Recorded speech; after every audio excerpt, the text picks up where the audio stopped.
గెలిపే లక్ష్యంగా వైనాట్ 175 అని చెప్పి సిద్ధం అని చెప్పి మేము సిద్ధంగా ఉన్నామని చెప్పి అన్ని రకాలుగాను మేము ముందుకెళ్తున్నాం. ఎన్నికల నోటిఫికేషన్ వచ్చినాక రాకముందు మేనిఫెస్టో కూడా రిలీజ్ చేస్తారు. ఎందుకు అంత కంగారు?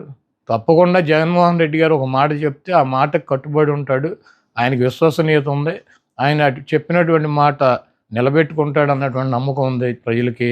అదేవిధంగా మాకు 175 నియోజకవర్గాల్లో అభ్యర్థులు ఉన్నారు. మా పార్టీ క్యాడర్ ఉంది. మాకు ఐపాక్ టీం ఉంది. మాకు పబ్లిసిటీ చేసుకోవటాకో లేకపోతే గడప గడపకి జగన్మోహన్ రెడ్డి గారి మేనిఫెస్టోని జారీ చేయడానికి 24 గంటల సమయం మాకు చాలు.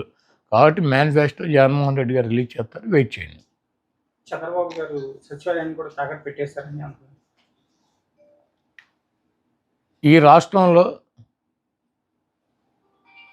4 లక్షల కోట్ల రూపాయలు అప్పులు ఉన్నాయి. దాంట్లో 2,50,000 కోట్ల రూపాయలు చంద్రబాబు నాయుడు చేశాడు. 4 లక్షల రూపాయల్లో 2,50,000 కోట్ల రూపాయలు జగన్మోహన్ రెడ్డి గారు చేసినటువంటి అప్పులు. ప్రభుత్వ ఆస్తులు తాకట్టు పెట్టకుండా బ్యాంకులో లోన్ ఇస్తారా? ప్రభుత్వ ఆస్తి తాకట్టు పెట్టకుండా బ్యాంకులో లోన్ ఇస్తాడా? పలానా తాకట్టు పెట్టాలి, పలానా తాకట్టు పెట్టకూడదు, పలానాది మార్టిగేజ్ చేయాలి, పలానా షూటీ చేయాలని ఏమన్నా డాక్టర్ బిఆర్ అంబేద్కర్ గారు రాజ్యాంగంలో రాశారా? సెక్రటేరియట్ ఏంటి చంద్రబాబు గడిదా? ప్రభుత్వం అంది. ప్రభుత్వం డబ్బులు కావాల్సి వచ్చినప్పుడు, ప్రజలకు అవసరమైనప్పుడు, బ్యాంకుల్లో డబ్బులు కావాల్సి వచ్చినప్పుడు మార్టిగేజ్ చేస్తారు, తాకట్టు పెడతారు, మళ్ళీ డబ్బులు కడతారు, రిలీజ్ చేసుకుంటారు. సెక్రటేరియట్ అని ఇది బాబుగడి సొత్తా, చంద్రబాబు గడి బాబుగడి సొత్తా? ఇది తాకట్టు పెట్టారు, అది తాకట్టు పెట్టారంటే వీడు పెట్టినయే పెట్టాలా? కానీ చంద్రబాబు నాయుడు పెట్టినటువంటి ఆస్తులు తాకట్టు పెట్టాలి. రూల్ ఉందా? రాజ్యాంగంలో రాసి ఉందా? పలానా ఆస్తి పెట్టాలి, పలానా ఆస్తి పెట్టకూడదు. అది ప్రభుత్వం ఇష్టం. వాళ్ళు బ్యాంకర్స్తో మాట్లాడి బ్యాంక్ వాళ్ళు డబ్బులు కావాలన్నప్పుడు వాళ్ళు ఏదో ఒకటి మార్టిగేజ్ అడుగుతారు. ప్రభుత్వ ఆస్తి ప్రభుత్వం వాళ్ళు దాన్ని బట్టి వాళ్ళకు ఉన్నటువంటి వెసులుబాటుని బట్టి పెట్టుకుంటారు. సెక్రటేరియట్ పెట్టేశారు. సెక్రటేరియట్ ఎంత? 10 ఎకరాల పొలం. దాన్ని తాకట్టు పెడితే దాని విలువ ఎంత? 10 కోట్లు, లేకపోతే ఎకరం 20 కోట్లు ఉంటుంది, 2 కోట్లు ఉంటుంది, 20 కోట్ల ఆస్తి. ఒక సచివాలయమే పెట్టారా?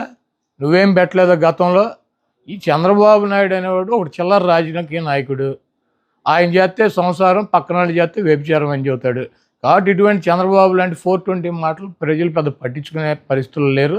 చంద్రబాబు నాయుడుకి అభ్యర్థులు ప్రకటించుకునేటువంటి పరిస్థితి లేదు. చంద్రబాబు నాయుడు అలయన్స్లో పక్కన వాళ్ళని నమ్మించేటువంటి పరిస్థితి లేదు.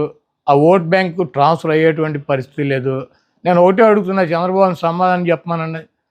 30 మంది పైన తన సామాజిక వర్గం 3% ఉన్న వాళ్ళకి 30 మంది కమ్మ వాళ్ళకి సీట్లు ఇచ్చాడు చంద్రబాబు నాయుడు.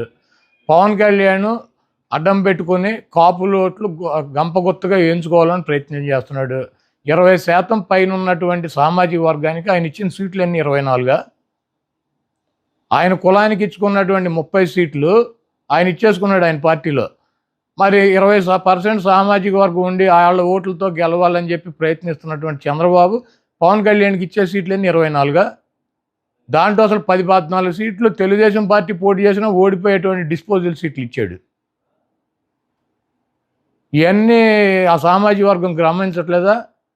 చంద్రబాబు నాయుడికి బుద్ధి చెప్పరా? 3% తన కులానికేమో 30 సీట్ల, 20% ఉన్నటువంటి ఆ సామాజిక వర్గం గంపగుత్తగా ఓట్లన్నీ ఎంచుకోవాలని ప్రయత్నిస్తున్నటువంటి ఒక రాజకీయ పార్టీకి 24 సీట్ల ఇవ్వటానికి ఈయనకన్నా సిగ్గు ఉండాలి, తీసుకోవటానికి ఆయనకన్నా ఉండాలి. వీళ్ళిద్దరికి వెళ్ళినప్పుడు ఓటు వేయటానికి సిద్ధంగా ఉంటారా? ఈ ఓటు ట్రాన్స్ఫర్ అవుద్దా, ఆ ఓటు ట్రాన్స్ఫర్ అవుద్దా? మేమిద్దరం కలిసాము, మీ ఇద్దరు కలిస్తే